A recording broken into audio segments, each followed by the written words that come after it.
Okay. Meditation is not a all or nothing, white or black experience. It's life. It's like you're looking at yourself in the microscope. You're learning about your experience, about yourself, and so it's not a matter of if you find some peaceful mental state in meditation, you're successful, and if you don't, you're a failure. Because a lot of the obstructions and difficulties that come up in applying a meditation technique are actually great treasures, because you're learning very important things and skills that you can make use of in your daily life. And one particular area is that of dealing with pain. We all have strategies for dealing with pain. Most of them are unconscious, that we've adopted since we were children, and sometimes it's quite sobering to see how unsuccessful and even immature our reactions to pain are.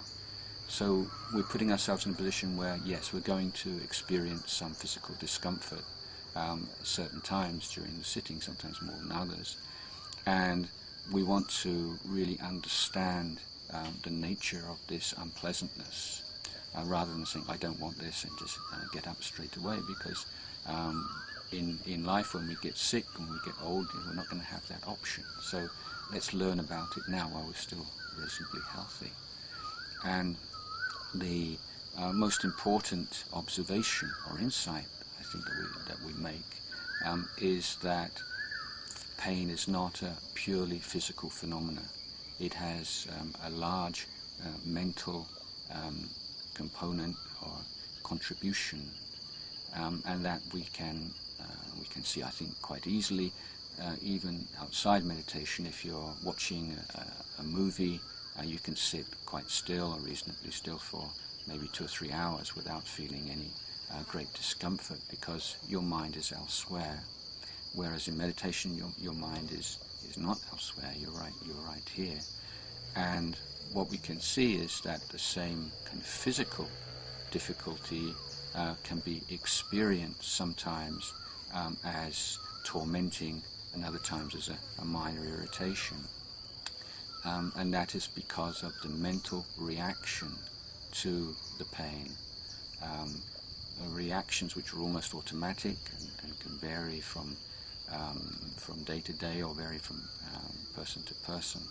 But the kinds of things that are arising are aversion, fear, anxiety, or a sense of pique. Why me? Why nobody else? Why does everybody else seem to be sitting so peacefully? Why do I have to deal with this every time I meditate?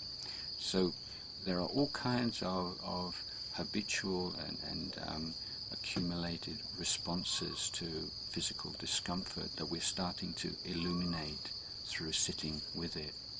Now, briefly, there are 2 main ways of dealing with pain, and these correspond to the 2 kind of aspects of meditation: the tranquilizing, pacifying aspect, and the insight, the looking, the observing, the penetrating, the nature of things.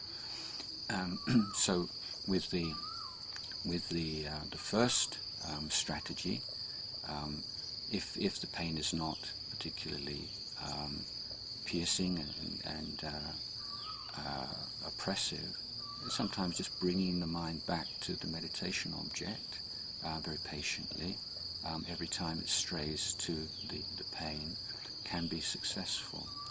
But if the pain is a little bit more intense, then we can practice breathing through the pain, or developing loving kindness, that sense of kindness and love and affection, and being a friend to the pain. So adopting a skillful, constructive attitude to the pain to remove or to replace the habitual negative reaction to it. So using a positive emotion which can be allied to the breath, and breathing in and breathing out as if through the area of pain, with a very positive, accepting, kind, attitude. So that's two possible techniques of the calming strategy. Now the other strategy is to say, okay, I'm going to leave my meditation object, the breath, the mantra, or whatever, and I'm going to take up pain as my object of meditation. And what you want to be doing in this case is to be looking particularly at the impermanence of the pain. Now there are three aspects of this. First, the nature of the pain. Pain, when we start looking at it, it's not just this hard single mass. We can see that there are different kinds of pain. There are shooting pains, burning pains, aching pains, and so on. And the nature of the pain is changing, and seeing that change is a way of reducing the attachment and the negative emotions that have become one and the same thing with this feeling in the mind lacking awareness. The second aspect is the location of the pain. Again, we can see that it's not just one single point; it's moving around, and we can see how the pain can be quite a complex phenomena. And we can notice that if we tighten up around the pain in reaction to it, then there can be secondary pains arising in other parts of the body as a result of that. Then the third aspect is the intensity of the pain. So if you take that simple 1 to 10 kind of standard, and notice that the intensity of the pain is also not stable. Often pain's coming in waves. So looking at impermanence in terms of the nature of the pain, a particular characteristic of the pain, the location of the pain, and the intensity of the pain, this is giving the mind work to do. Looking at the impermanence of the phenomena.